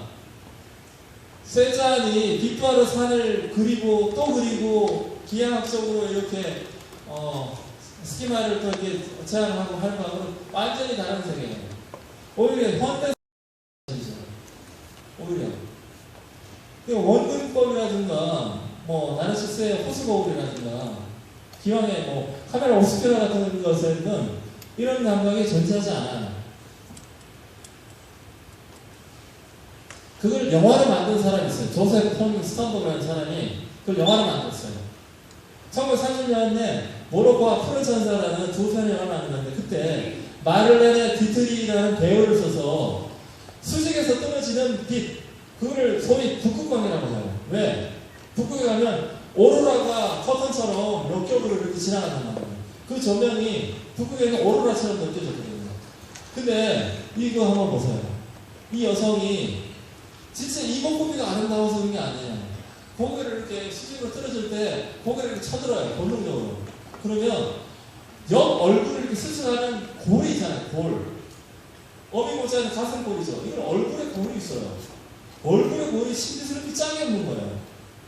위에서 수직으로 떨어지는 빛에 의한 마법이 다시 탄생했어요. 1879년에 무슨 일이 있었을까요? 에디슨이 전구를 발명했어요.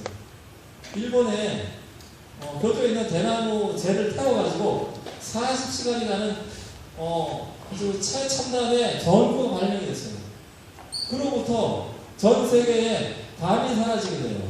밤이 거의 낮처럼. 그리고 모든 곳이 천문 관측이 힘들 정도로 빛 공해로 가득 찬 세상이 된 거예요. 그러니까 천문대를 세우려면 북한에다 세워야 돼요. 북한은 빛이 없어요. 미국의 팔로마산, 윌슨산 유명한 천문대에서 관측을 할 수가 없다고 해요. 우주 정거장에 나가서 허블 망원경을 상대하든지 아니면 북한에다가 분국을 만들어야 돼요. 북한은 빛이 없어요. 천만 다행이죠. 그런 식으로 빛을 처음으로 다스려서 전구를 사용해가지고 흐리게 보기라고 하는 그 타입을 영화에서 처음 만든 장면이에요. 조명의 탄생이에요. 영화에서. 이 두 편의 영화가 그 짓을 해냈죠. 그래서 그 초점을 이렇게 얘기하는 거예요. 이게 스탄버그가 한 얘기예요. 모든 빛에는 가장 밝은 지점과 그것이 완전히 없어지는 곳을 향해 방황하는 한 지점이 있다. 중심의 핵심으로부터 어둠의 전초 기지까지의 광선의 여정은 빛의 모험과 드라마다. 이 사람은 영화를 찍은 게 아니에요. 빛의 장난을 친 거예요. 한 여성의 얼굴과 신체를 가지고 있어. 그 신체에 드리워지는 빛과 그림자를 가지고 장난을 쳤는데 다들 열광했어요. 마를레네 디트리는 나중에 여배우로서의 그 수명이 다했을 때는 가수로 전업을 해가지고 거의 마돈나처럼 살았죠. 당시에. 지금은 음악의 전설이 되어버렸고 그게 아주 중요한 이런 지점이 있다는 거예요. 네. 그 지점을 극적으로 보여주는 것이 히치콕의 사이코라는 영화가 있어요. 이 마리온이라는 여성이 회사권을 횡령을 했어요. 그리고 천자만장하게 도망을 치는데 운이 나쁘게도 비가 내리기 시작해요. 그래서 사정없이 와이퍼로 이렇게 빗물을 헤치지만 전방이 시계 제로예요. 보이지를 않아요. 보이지가 않는 거예요. 뭐가 이렇게 덩어리져서 보이는 것 같은데, 그러다가 눈을 이렇게 가늘게 뜨면서, 여기서부터 눈을 정말 가늘게 뜨면서 식별할 때, 잘 보지 않아서 우리는 본능적으로 이렇게 생각하는 거죠. 베이지 모텔 가만히 있게 돼요. 자, 흐리게 보기, 멀리 보기 상태에서 명확하게 보이는 것은 조심할 필요가 있어요. 왜? 마리온이라는 여성이 이 호텔로 제 발로 들어가요. 누가 납치를 해서 간 것도 아니고 누가 유괴를 해서 간 것도 아니고 제 발로 들어가서 죽죠. 한 미치광명이 지금 죽어요. 가정인격 소유자한테. 결국 그의 정체는 이거예요.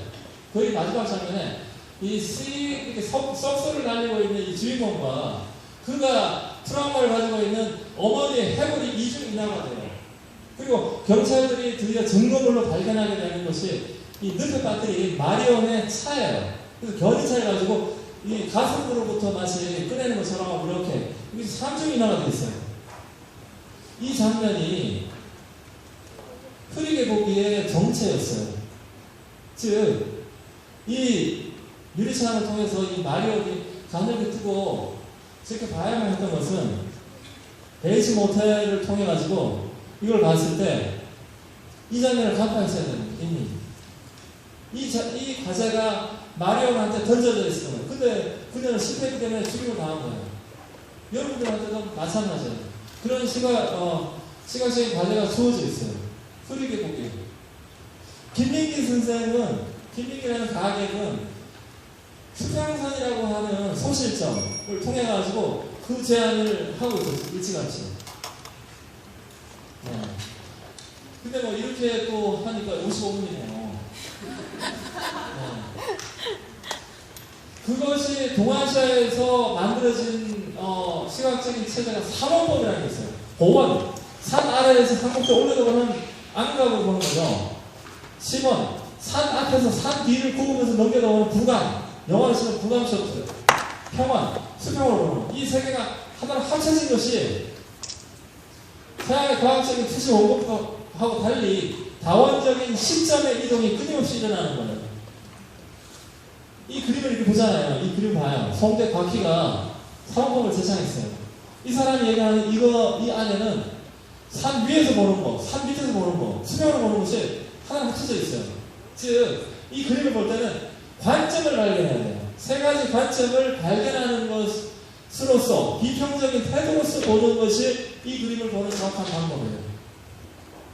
그것이 지평선이라고 하는 하나의 가느다란 바로메타에 농축이 되어 있어요. 과감하게 주장하잖아요. 대단진 그림에도 있어요. 네. 근데 시간이 없기 때문에 이렇게 볼 때는 감관이라는 표현을 써요. 이렇게 볼 때는 내가 보고 있는 게 아니에요. 시각적으로 대상을 보는 것이 아니라 배경을 보는 것이 아니라 그것이 합쳐져 있는 어떤 상태를 보는 거예요. 나로서 물체를 살피는 것이 아니다. 나로서 물체를 살피는 것이 아니라 물체로서 물질을 살피는 것을 말한다. 이물, 관물. 그러니까 내가 무엇인가에 의탁해서 그 의탁하는 것으로서 세계를 보는 거예요. 그러니까 제가 만약 여기 있는 어떤 분을 본다면 그분을 의탁해서 이 세계 전체를 보려고 하는 의지를 보이는 것이 반관이라고 하는 보기의 방식이에요. 이것이 수평선에서는 끊임없이 발동될 수밖에 없어요. 수평선이라고 하는 하나의 핑계를 통해 가지고 이런 식으로 보게 되는 거죠. 마지막으로 신중현. 이분이 그 나눠드린 자료를 좀 읽도록 할게요. 록에 대해서 아주 명확한 얘기를 하셨어요. 록이라는 자체는 세계 공통적인 것이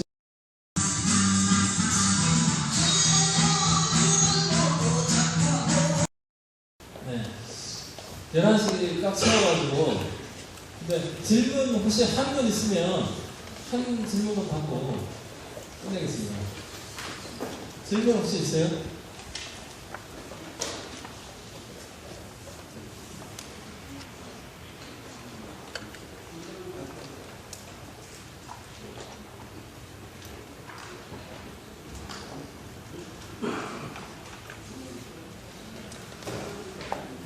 조명.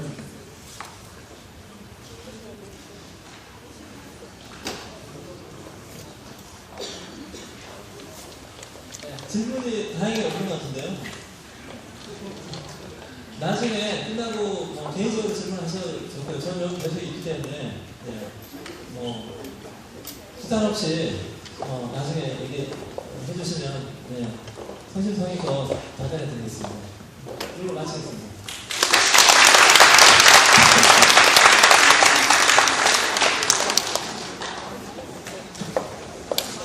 수고만 시작하겠습니다.